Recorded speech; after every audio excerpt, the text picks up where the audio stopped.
Hello there, Rabbi. Morning, Joe.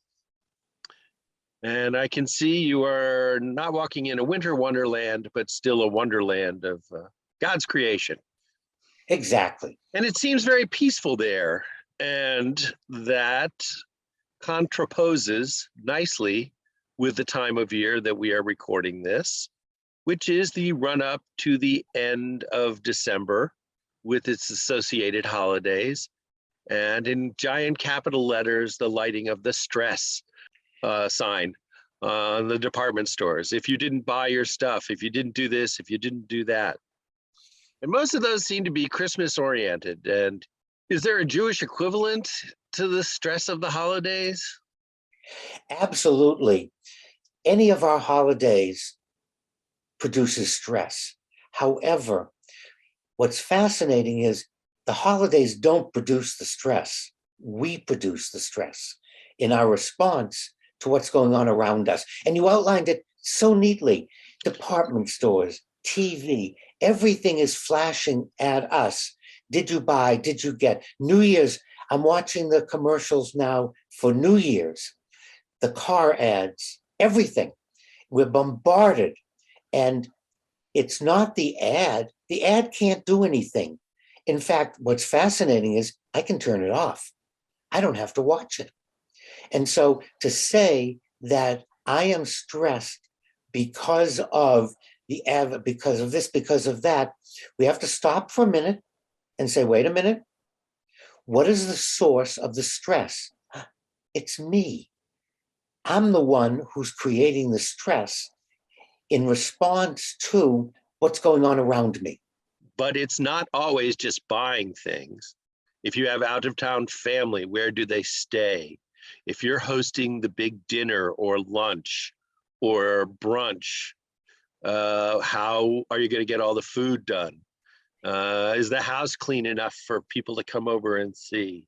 All those things. And Facebook doesn't help.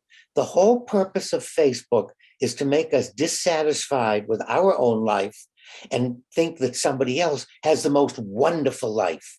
I go to Facebook to get updated, like a bulletin board, what people are doing, where they're going.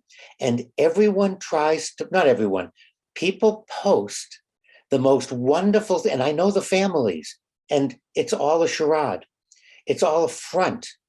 And they want to produce the most wonderful. So I look at Facebook and all of a sudden, look at a wonderful, look, they went to all these great places. Look at where they're vacationing.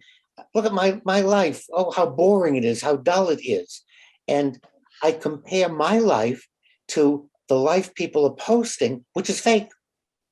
And I'm sure they get pleasure out of posting these things. And it's not with malice, except there is some malice out there. But let's put the malice aside.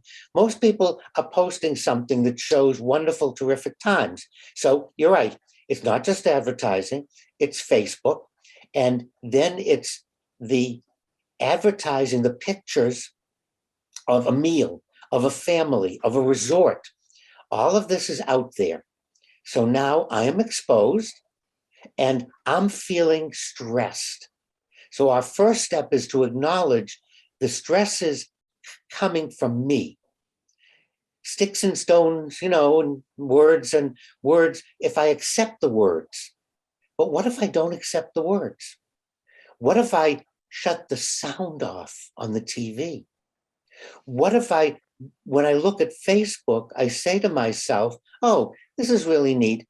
They've really done a nice job of presenting the perfect Thanksgiving, the perfect Hanukkah, the perfect Christmas. They did a nice job with that. My congratulations to them. I'm going to continue and see what's going on with the people I know. And I'm going to look for the people that post jokes and fun things. And then when the TV commercials come on, I'll shut the sound. I'll shut the TV off. So one thing is to stop the input. Okay? I'm going to stop the input that's driving me to turn on myself. Okay. Second, it's all about expectations, Joe. That's the crux of the matter. Why am I so stressed out? I have expectations of the family, of my house, of me. And now it's time to sit down and have reasonable expectations. What's reasonable? We live in this house. Why do I think it has to look like a Hollywood set? It's my house. I live here. And if my family has trouble, then they have a problem. I don't want to own it. And we have to have these tough conversations. What are my expectations for New Year's? What are my expectations for Christmas? And I guarantee if each of my viewers pays attention to expectations, you will find that that's where the stress lies, the stress generator. That's where the problem lies, because they're not realistic. We are who we are. And if we think of what we could have been, would have been, should have been, we're going to do much. We're creating our own hardship. We're creating our own pain through expectations. And where do we get them from? What am I capable of doing? And what's a reasonably clean house? What's reasonably clean? I mean, Martha Stewart, the whole presentation is to make us dissatisfied with what we have, so we buy her product. You know, that's the whole purpose of advertising, Joe, to make us dissatisfied with having hair, not having hair, being too tall, being too short, being too heavy, being too light.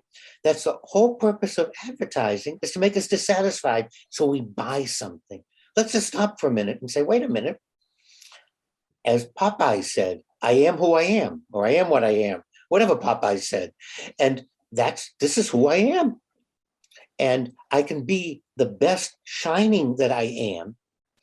However, I'm dooming myself if I buy into expecting something different by wearing, dressing, doing. So that's my holiday advice. Let's take a look at our expectations and let's ground them in reality. Well, my reality will always include your words of wisdom, Rabbi. Thank you very much.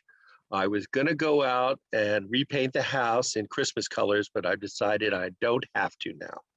Exactly. And for all our viewers out there, Joe, keep reasonable expectations and you'll find the stress level will drop.